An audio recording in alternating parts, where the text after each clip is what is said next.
Shalom, people of God. Good morning, good afternoon, good evening, wherever you are. This is my message for morning dew on Shablayze hour. Because I'm having technical issues, I'm doing a video. When you get it, please forward it, like it, share it. When I have a strong internet connection, I'll be loading it up on YouTube. But until then, this is a short message that I won't be reading the quotations for the sake of those who do not have enough data to download the video and share it. Salvation from a biblical perspective. Salvation from a biblical perspective means redemption from sin and certain death. By one man, Abraham, through his adultery, the entire human race became accursed.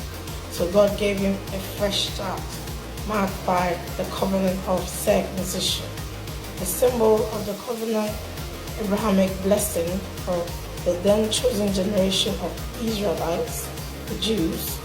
This is my vibe. You can read about this in Genesis chapter 17. By virtue of this covenant, and because Ishmael was circumcised, along with the entire household of Abraham and his descendants, now called Muslims, are also Jews. So the descendants of Ishmael are Muslims, and they are also what? Jews, because Ishmael was circumcised. Ishmael was circumcised. He got the Abrahamic blessing on him. So like I said, Muslims are also what? Jews, or they are the chosen descendants of Abraham, who also benefit from the generational blessing by dint of their hard work and strict following of the laws of God as stipulated in the Old Testament or the Torah, and the giving of alms or seed sowing, which they call zakat, and the annual communion of saints, which they call Eid Adha. They now command many riches. They command what? Many riches. They have the oil. Go to Dubai, because Saudi Arabia, they're rich. Christians, don't excuse yourselves with lack of oil or resources where you find yourself. Case study, Caleb. Caleb said, give me the mountain. If you read Joshua 14, verse 12 to 13 and 15b, Caleb said, give me the mountain. And Joshua, a prophet of God, blessed him, and the land had rest from war. So he was given a mountainous area, and the land was blessed and became a war-free zone. Let's take the case study of Lot and Abraham, for example. Lot and Abraham. Lot took the fertile part and left the rocky and mountainous areas for Abraham. But the blessing was on Abraham, and so Abraham prospered. Same way Ishmael took, and his descendants took the best parts, but the blessing was on what? Isaac. So it doesn't matter where they give you, the blessing is what? On you, and so you always flourish and prosper. Just be in right standing with God. That's all you need to do. You can read about Lot's decision to choose the nicer areas in Genesis 13, verse 11. Lot chose the east, perhaps the Middle East, and separated from his uncle Abraham. The rest is now characterized by pride. He ended up in Sodom and Gomorrah, and the place was destroyed, and his descendants had to what? His own children had to sleep with him. Incest. Look, the rest is history. And I said it is now characterized by what?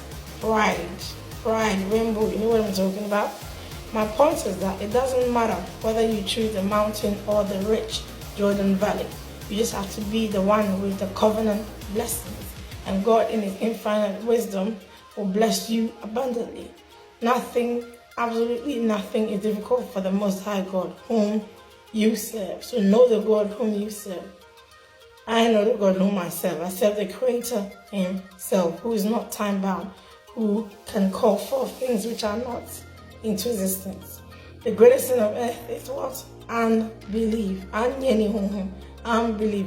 Just a mustard seed faith and a widow's mite offering can provoke the heavens to answer and level the mountains and send down rain or blessings. If you're looking for a Midas touch as you work out your salvation with fear and trembling, simply seek the kingdom of the Most High God. Simply seek the kingdom of the Most High God.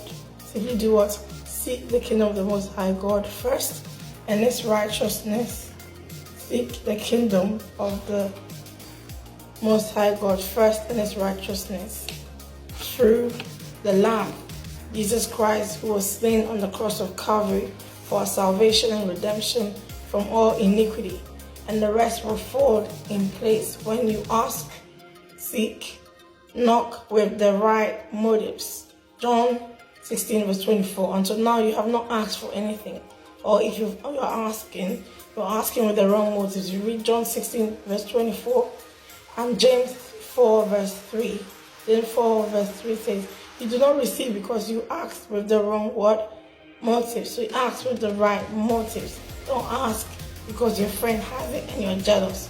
Don't ask because you want people to adore you and honor you. No, it has to be whatever you're asking should bring all praise and glory to the Most High God. God first. This morning, afternoon, evening, I want to urge you, as you are now a chosen generation and a royal priesthood, dare to believe, back it with faith, and give from your heart, a grateful heart after you have been forgiven your trespasses. After you've been forgiven your trespasses, what you need is what? Dare to believe, back it with faith, and what?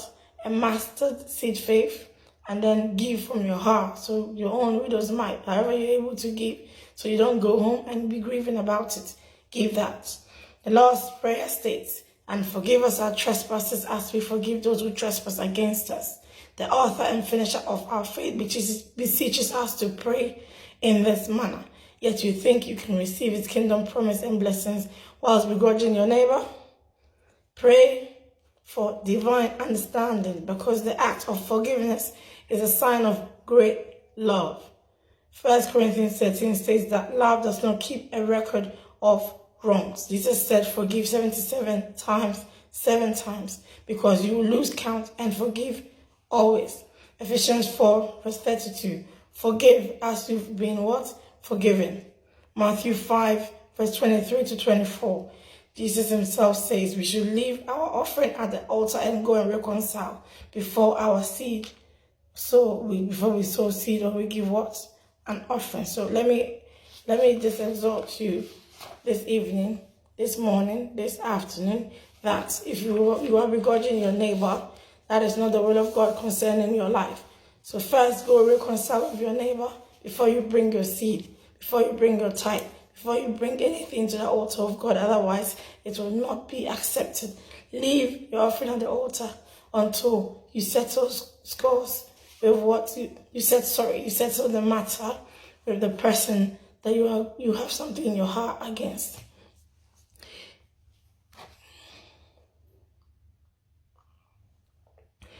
So start calling whoever you've not called because you are angry about something. Start texting. Start trying to get in contact by social media, whatever it means. Anybody who has wronged you, that you are struggling to forgive. If you plant such a seed where you're begrudging your neighbor in your heart, expect to have more intertwined weeds than wheat.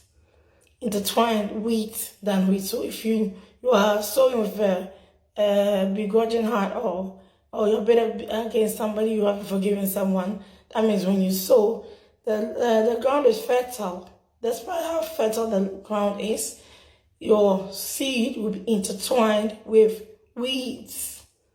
And so during harvest, you will not get much harvest.